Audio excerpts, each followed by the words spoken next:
Greetings from PTSI's home office. I'm Kathy Furno, the Executive Director of PTSI.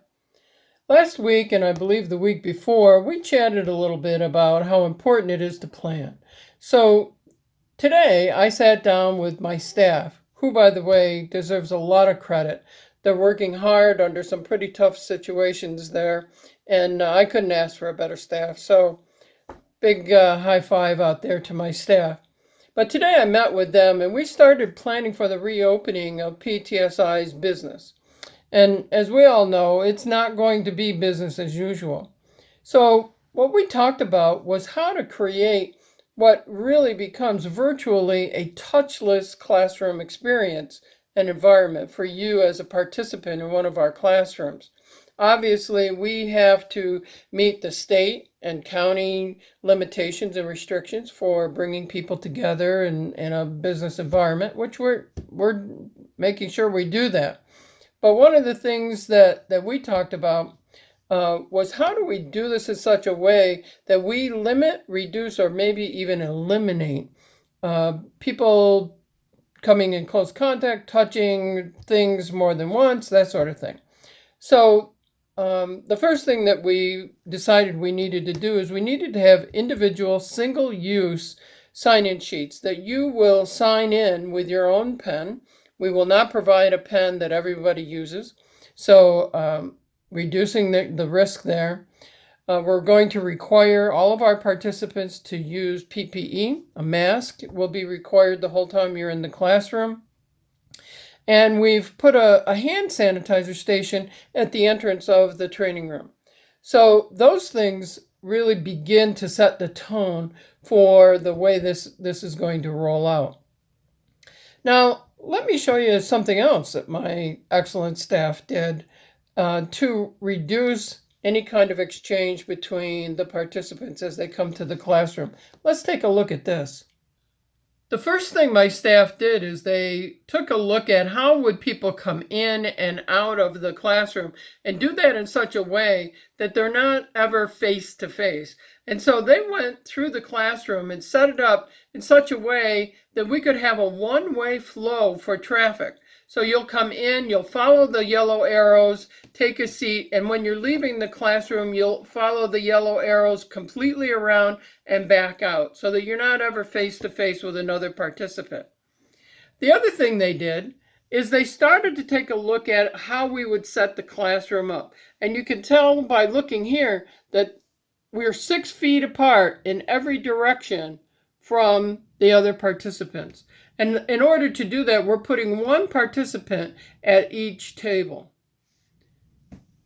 Here you can see how there's a comfortable working space, but at least half of every table has been marked off. And the reason for this is that we're strategically putting you at one end or the other of this table to make sure that everyone is at least 6 feet from another participant.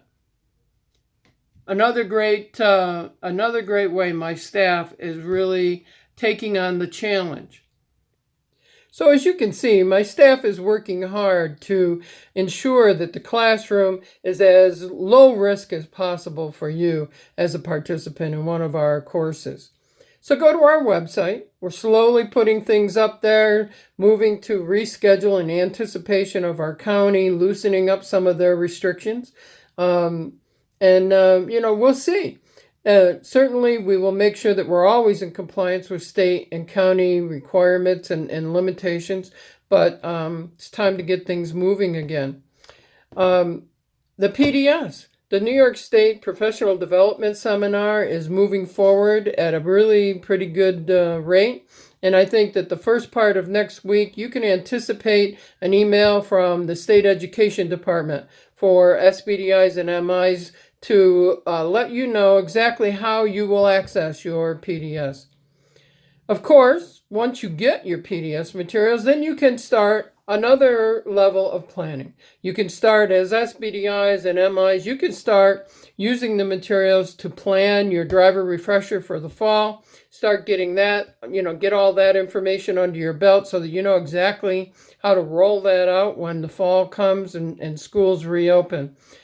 part of that here in New York State for many of you, that means that you hand out the laws and regs. Well, we know about the supply chain, so what we're encouraging everyone to do is to pre-order your laws and regs as soon as they're available from our printer. We'll start sending those out just as soon as they're available.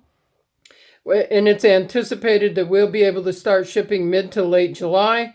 Get them right out the door so that you have them when you start scheduling your driver refreshers. So, life's about to change for us in education. But as always, when things change in education, transportation people step up, meet the challenges, and do what it takes to make it happen. And this isn't any different. Good transportation people from all over the country, not only New York State, from all over the country, are talking on a weekly basis. They're sharing ideas. They're talking about the challenges. They're talking about how each of them are going to meet those challenges. And we're going to get through this. Transportation will find a way, just like we always do. We always find a way to make it happen.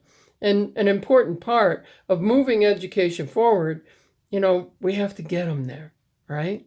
So we can't educate any child until we get them there. So we'll make this happen.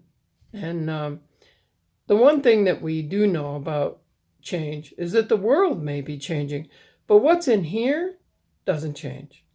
We'll still approach our jobs in transportation with the same heart that we've always had. You guys have a great week. Look forward to talking to you next week. Take care.